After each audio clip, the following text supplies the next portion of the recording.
لوگ خود ٹکا ٹکا اکٹھا کریں گے اور کوئی مولوی پیر اس کے بعد دو پیسے آ گئے، نہیں یہ تو دنیا دار لوگ ہیں، تو دنیا دار لوگ ہیں، یہ دنیا دار لوگ ہیں۔ تو دنیا دار تم نہیں ہو، تمہارے پاس دنیا نہیں ہے؟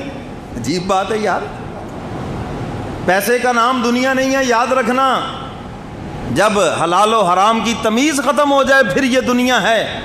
جب اس پیسے سے صرف تم دنیا بناؤ اور اپنی آخرت اجاڑ لو تو اس وقت یہ دنیا ہے، اور جب اس پیسے سے تم آخرت بناؤ، اللہ اس کے رسول کی خوشنودی میں خرچ کرو، پھر یہ دنیا نہیں رہے گی، دین بن جائے گا۔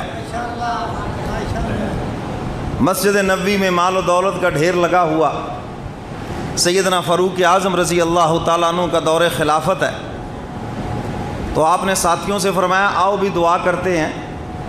تو کھڑے ہو کر دعا کرنے لگے، یا اللہ یہ جو مال و دولت ہے اس کی محبت آپ نے ہمارے دلوں میں رکھی ہے۔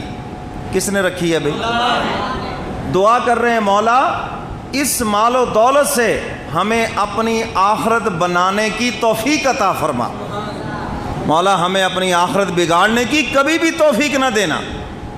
تو مال و دولت بذات خود برا نہیں ہے، اس کا استعمال جب غلط ہو تو پھر برا ہے۔